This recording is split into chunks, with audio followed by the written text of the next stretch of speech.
decía que la ficción de Menéndez y Pelayo no difiere mucho de salvo en erudición, no difiere mucho de la de Karl Gutzkow. Aquí tengo las obras dramáticas, sí, los dramas maestros, las obras dramáticas, las obras maestras dramáticas de Karl Gutzkow, que evidentemente contienen el Uriel Acosta. Aquí tenemos el retrato del autor y bueno, creo que será fácil encontrarlo incluso sin el índice. No, mejor veo el índice, creo que mejor. Aquí está Uriel Acosta. Uriel, eso es. Y aquí está el prólogo de...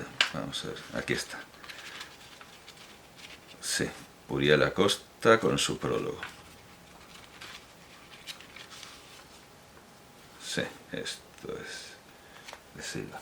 Aquí tenemos el Uriel Acosta de Gutzkow, que entiendo que es la primera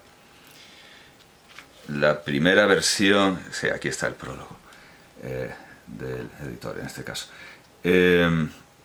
Entiendo que esta es la primera ficción sobre Spinoza, si descontamos naturalmente las biografías, que tienen bastante de ficción. Esta obra dramática es bueno, de lo primero que hay, de las primeras obras puramente literarias sobre Spinoza.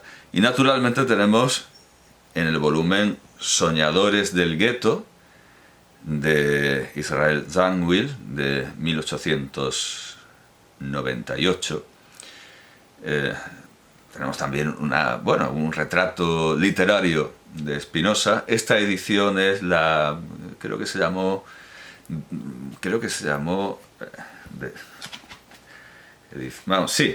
la edición de lujo, con el primer volumen firmado por el propio Israel Zangwill.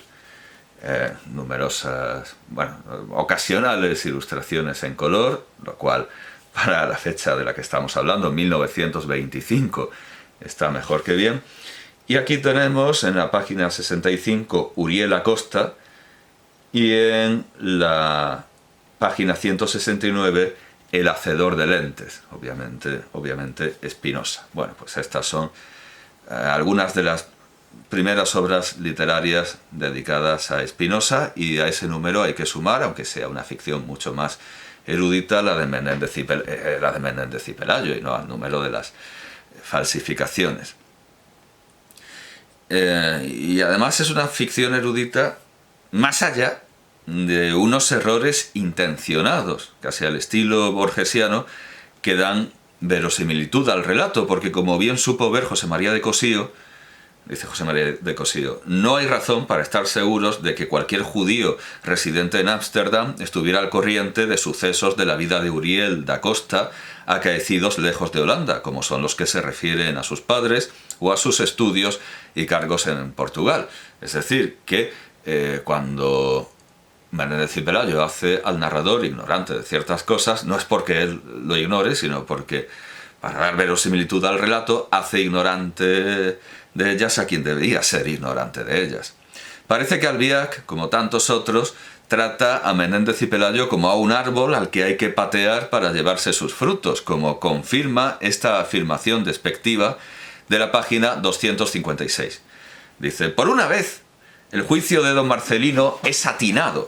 Su erudición lo es casi siempre, pero ese es otro asunto.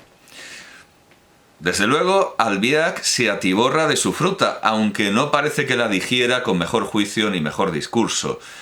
Un discurso que se parece demasiado al de Fernando Sánchez Dragó en Gárgoris y Avidis de 1978. Una mezcla de Menéndez y Pelayo y Borges que no puede representar mejor los vicios de la posmodernidad. Vayamos, por ejemplo, a la sección del libro de Albiach, que he dejado demasiado lejos. ilustremos a Albiach con su propio libro, Per se Illustratus. A la sección del libro de Albiach titulada Corporis Fabrica, Spinoza en la refriega. Y encontraremos entre las páginas 418 y 419 esta reflexión que parece pronunciada por un estudiante de primer año de filosofía a la salida del estreno de The Matrix. Largamente, dice Albiach, a través de las inexpugnables palabras que son siervas suyas, la naturaleza, el mundo todo, se burla de nuestro aburrido orgullo de pascalianos roseaux pensants. Vivimos en la imagen, en la simulación, por tanto. ¡Qué gilipollez la vida! En cambio, Albiach, que tan despierto está para darse cuenta de que vivimos en una simulación, tío, no lo está para revisar en condiciones su obra, ya que no da noticia de que se había descubierto en los archivos vaticanos la denuncia que llegó al Santo Oficio en 1677 contra la filosofía de Spinoza por Niels Stensen, es decir, Nicolao Stenón, 3 años antes de la nueva edición, en 2010, aunque también hay que criticar lo mismo a las obras completas de Bompiani, que son precisamente de 2010, pero que han tenido ediciones posteriores. Sí está publicada esta denuncia como apéndice en la edición bilingüe de Pedro Lomba de la Ética, publicada en Trotta en 2020.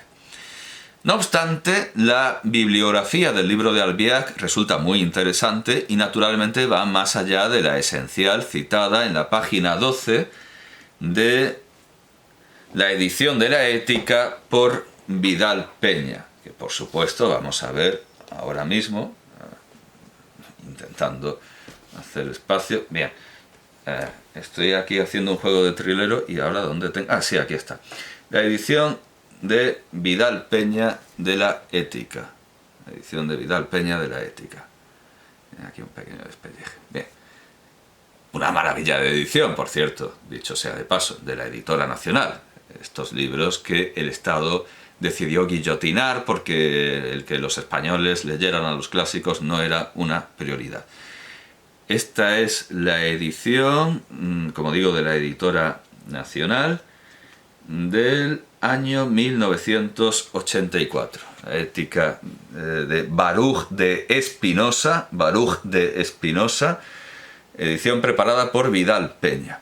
Bueno, pues en la página 12 da lo que podríamos considerar la bibliografía esencialísima para dar el contexto de Spinoza. Die Schriften des Uriel da Costa mit... Claro, es que pero no sería la R. Sí, en portugués también. Die Schriften des Uriel da Costa mit Einleitung, Übertragung und Regesten, herausgegeben von Karl Gebhardt, Biblioteca Spinoziana, tomo 2, Ámsterdam, 1922. Reva. Spinoza et le docteur Juan de Prado, París, Mouton, 1959. Julio Caro Baroja, Los judíos en la España moderna y contemporánea, Madrid, Arión, 1961, tomo 1. Bueno, no tengo la edición de Arión, tengo la edición de esta marca ¿de qué? ¿De qué editorial es esto? De libro de bolsillo, Istmo, colección Fundamentos. Pues entiendo que Istmo. Bueno, aquí tengo los judíos en la España moderna y contemporánea, de Julio Caro Baroja, por supuesto, una obra de necesaria consulta siempre.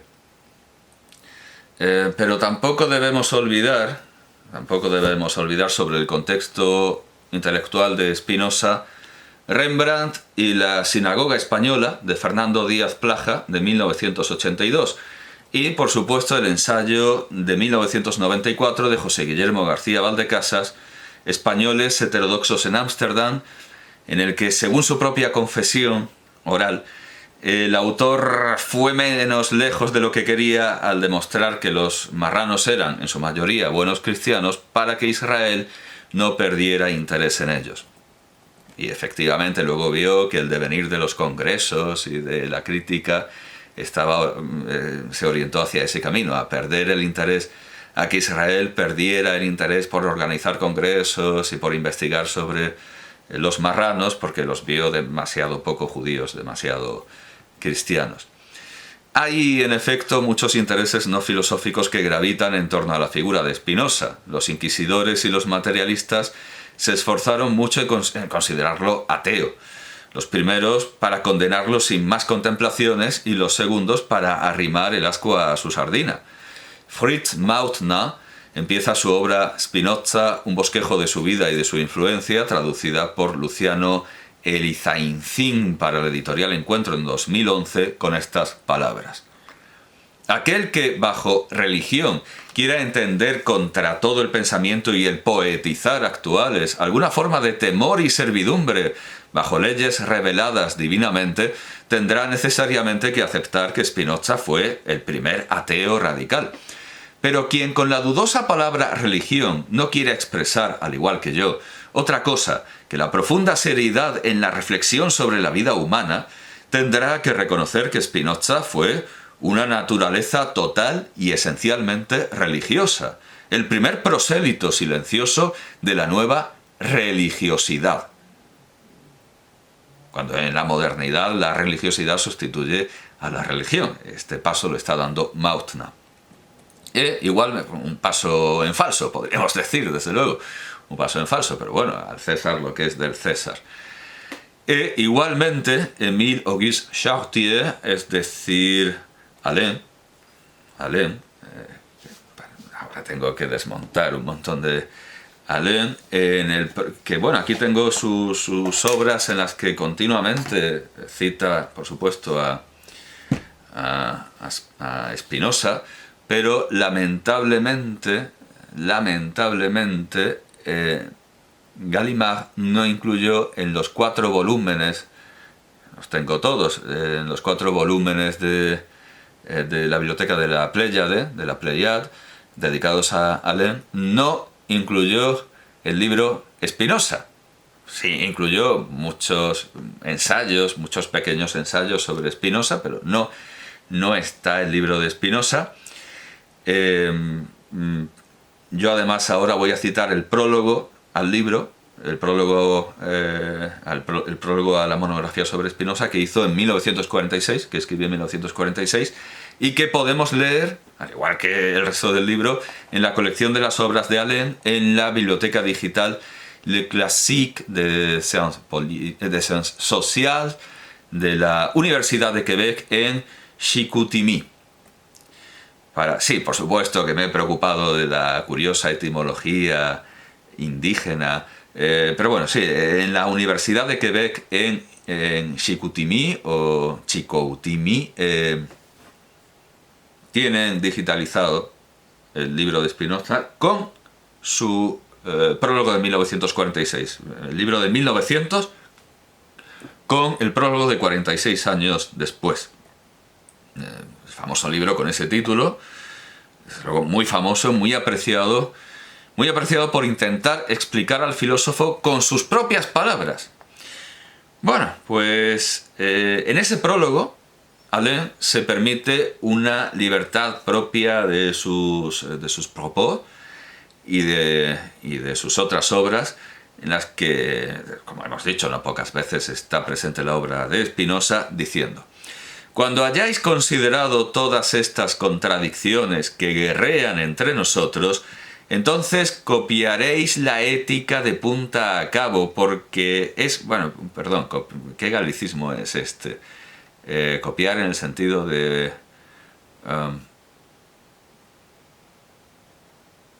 bueno, sí, perdón por el galicismo. Porque es por ahí donde conviene comenzar si se quiere gustar esa belleza, es por ahí donde conviene comenzar si se quiere gustar esa belleza bíblica, modelo de toda grandeza. Después de esto, las muy sabias proposiciones y los muy prudentes escolios de la ética os parecerán grandes y bellos versículos de la nueva religión. Y decid bien que la gran reconciliación se hará así, y no de otra forma, por el culto de la humanidad reencontrada y por lo que conviene llamar, y lo pone en cursiva, el gozoso fanatismo de la razón. Está plenamente con Mautner. Spinoza es el adalid de la nueva, no religión, sino religiosidad. Tiene esa resonancia de profeta bíblico, de poeta bíblico. Y bien, esto es Mautner y Allen, pero frente a estas afirmaciones de religiosidad, entre las páginas 17 y 19 de la introducción a su traducción de la ética demostrada según orden geométrico de Spinoza, el materialista ovetense Vidal Isidro Peña García aboga por su irreligión y concuerda con los inquisidores en que creer en Dios filosofalmente quiere decir creer que no hay Dios. Lo podemos leer, desde luego, porque si he marcado las páginas será porque me interesaba leerlo, 17 y 19.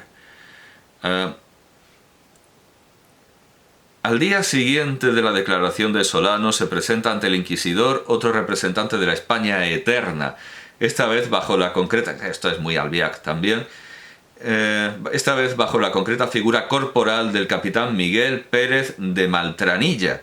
También este acude a tranquilizar su conciencia, que tras la intervención de Fray Tomás debe de estar mucho más intranquila aún. Cuenta que tuvo que pasar a Holanda desde los Países Bajos del Sur, aún dominios de la corona española, a consecuencia de un duelo. En Ámsterdam vivía con Solano, como ya sabe el inquisidor. Denuncia a sí mismo a Escudero y tiene bastante que decir de la tertulia donde Solano y él distraían su obligado ocio. Allí, dice, conoció al doctor Reynoso, médico, natural de Sevilla, y a un fulano de Espinosa, que no sabe de dónde era, y al doctor Prado, también médico, y a fulano Pacheco, que oyó decir que era de Sevilla, y que allí había sido confitero y se ocupaba en chocolate y tabaco. Acudían a casa de don José Guerra, un caballero de Canaria que asistía allí a curarse de mal de lepra, a donde éste también acudía por ser su amigo y correspondiente. Y en las ocasiones que éste los vio allí, aquí se omite un pasaje, que serían muchas, porque acudían muy de ordinario a dicha casa y a curar al dicho don José Guerra y a entretenerse, respectivamente, les oyó decir al dicho doctor Reynoso y al dicho fulano Pacheco cómo ellos eran judíos. Se omite otro pasaje. Y aunque alguna vez les querían dar tocino, no le querían. Y al dicho doctor Prado y fulano Spinoza les oyó decir muchas veces cómo ellos habían sido judíos. Y se omite otro pasaje. Y los habían excomulgado. Y que andaban estudiando cuál era la mejor ley para profesarla. Y a este le pareció que ellos no profesaban ninguna. Hasta aquí el testimonio. El capitán alude más por lo llano, desde su implantación castrense más mundana, en el sentido de Kant, a lo mismo que el agustino ha referido de modo más sabio o académico. Pero es obvio que para el inquisidor la traducción mundana de Maltranilla es del todo pertinente. Decir que no hay Dios sino filosofalmente significa que no hay Dios. Dios, como idea filosófica, nada tiene que ver con la concepción religiosa de Dios, sea católica, protestante o judía. De esta forma, el inquisidor podría muy bien haber coincidido con Orobio de Castro, que era su colega, versión judía. Por cierto, que la refutación de Spinoza por Orobio de Castro, según Menéndez y Pelayo, pues no tiene ningún valor. Adelantemos esto. En afirmar que Prado o Spinoza pretendían encubrir su malicia con la afectada confesión de Dios y la ley de la naturaleza. Si eso es verdad de Prado, no menos lo será de Spinoza, su amigo. Spinoza se pasará la vida hablando de Dios, pero ese Dios, como ha dicho deliciosamente un historiador analítico de la filosofía, no cita, no es el Dios del lenguaje ordinario. Sin duda es un Dios muy especial, dice Peña. Y como pero vamos, esto es como algunas ediciones piadosas de la Biblia en las que los comentaristas se esfuerzan en decir que el texto no dice lo que dice y dice lo que no dice, y que otras cosas son exageraciones a las que no debemos prestar atención. En lugar de aclararnos lo que sí dice, viene a darnos una edición de combate, una apología del ateísmo, en la que se nos advierte de que cuando habla bien de Jesús lo hace como hombre, pero que no nos explica quién, por ejemplo, no nos explica quién es ese poeta español del que se decía que perdió la cabeza, ni traduce literal y fielmente las citas de los textos líricos latinos, por supuesto. La edición de las obras completas en Bompiani sí lo hace, sí aclara estos pormenores, aunque obviamente se salta muchos pormenores. Nos dice que el poeta español del que se cuenta que perdió la cabeza era Góngora, pero no nos aclara de dónde sacan semejante afirmación. Y en un principio mucho nos tememos que piensen eso simplemente porque tenía sus obras en su biblioteca. Bueno, pues como he dicho, estas son las obras completas, al cuidado de Andrea San Giacomo, con los textos originales latinos, aunque también hay, claro, alguna recensión, algún compendio, algún epítome en holandés, pero yo no diría que sea obra de... son epítomes escritos pues por algún discípulo, algún admirador, pero la obra de Spinoza está en latín. Por cierto que esta figura, en fin, no está muy bien reproducida, está bastante pixelada. Vemos aquí pero bueno, en fin, ¿qué se le va a hacer? Bueno, pero estas son las ediciones, esta es la edición que yo desde luego recomiendo tener, aunque no incluya esa denuncia, no incluya en el apéndice esa denuncia de Stenón, ni incluya las biografías, como sí incluye la edición española de las obras completas, las biografías que hemos visto por separado. Pero, en fin, es que, claro, lo comido por lo servido, las gallinas que entran por las que salen, porque incluye estas biografías, el tomo de las obras completas de Spinoza, pero no incluye, no sé, la biblioteca no sé si la incluirá, aquí sí se incluye, no incluye... algo, no me acuerdo, nada está en todas... sí, el compendio de gramática hebrea, que yo sepa, no lo incluye. Que yo sepa, puedo equivocarme, pueden decirme, no, sí lo incluye.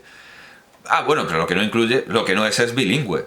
Hasta donde yo llego, la edición de las obras completas en español, creo que obra de Atilano Domínguez, lo que no son es bilingües, y claro, eso es una gran pérdida, eso es algo muy, muy a tener en cuenta. Hay, desde luego, muchas cosas que se nos ha dicho que son Bento de Spinoza y que sus textos evidencian que no lo es, ni poco ni mucho. En primer lugar, no es exactamente, no es un frío racionalista. Hemos visto emplear a Alain muy acertadamente la palabra fanatismo. En Zaga de Salomón Reinach, quien dijo algo semejante de Voltaire. Y tampoco hace una filosofía, como dice Gustavo Bueno, sin duda pensando en la segunda navegación socrática y en el vuelo hegeliano del mochuelo de Minerva, de segundo grado, basada exclusivamente en conocimientos científicos, lo que por otro lado, a la larga, invalidaría su filosofía. Por ejemplo, basa un razonamiento en una concepción del infinito que niega explícitamente lo transfinito, idea que no puede ni soñar. Vidal Peña toma nota del carácter a priorístico y soberbio de sus afirmaciones en la página 40 de su introducción. Vamos a ver, claro, a ver si la he señalado es por algo. En la página 40, sí. En el seno del propio racionalismo, partiendo del método que expresa mejor que ningún otro la razón de su época, la lengua matemática, muestra Spinoza las limitaciones de ese racionalismo absoluto. Ese juego de escondirte entre definiciones y realidades, entre premisas y consecuencias, no es incoherencia ni sandez, es la vida misma de la materia de lo que está tratando.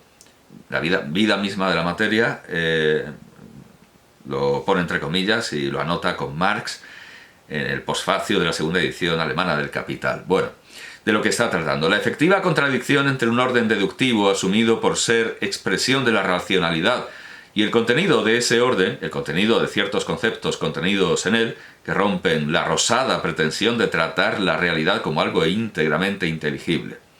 La ironía profunda de Spinoza consistirá en esto, en que era aún más que un ilustrado racionalista más o menos revestido de una embriaguez divina, porque la ilusión de la deidad no era en él sustituida siquiera por la ilusión de la realidad racional.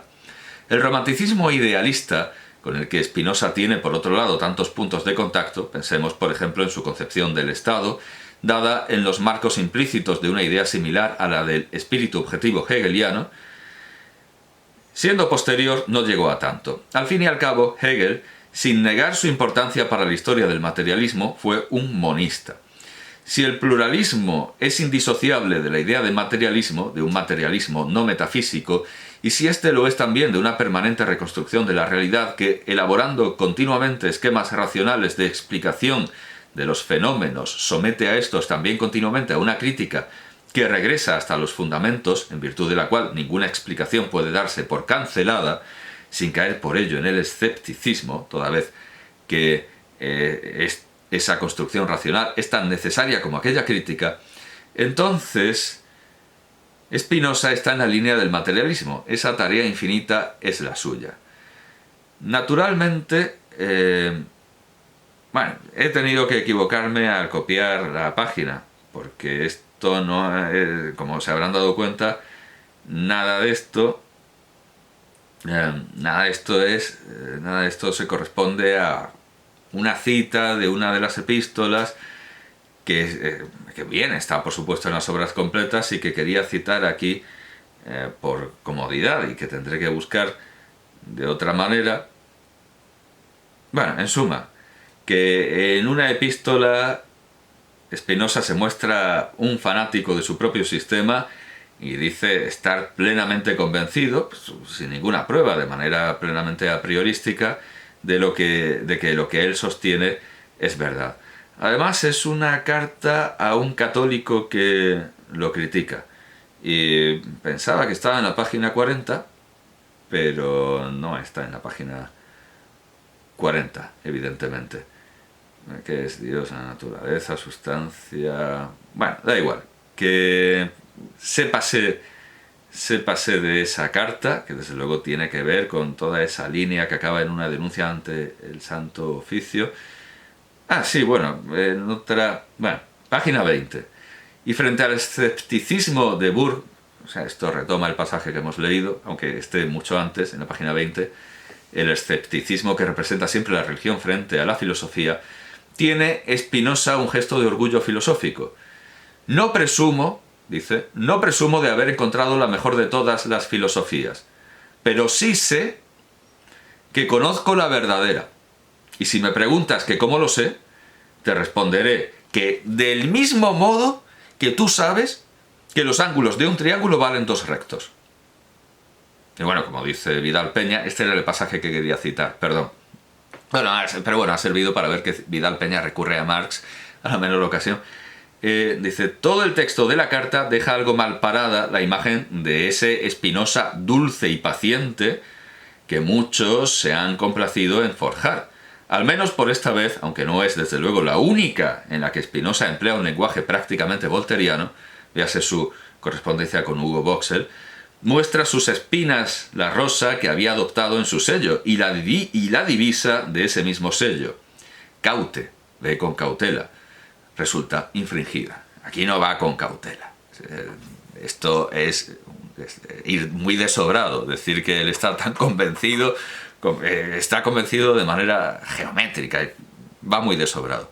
Y en esto también reparó Salvador de Madariaga en su libro, en su colección Cosas y Gentes. En el primer volumen tiene esta colección de retratos, de estampas, digamos casi de un diccionario. Pues sí, tiene en esta primera parte, que es el libro de los prohombres, el otro libro es el libro de las procosas, tiene una semblanza de Benito de Spinoza, 141, Benito de Spinoza, no Bento, como parece ser que, sino Benito, o sea, lo españoliza, claro, españoliza Benedictus. Pero ¿dónde tiene la página? Ah, sí, aquí está. Fran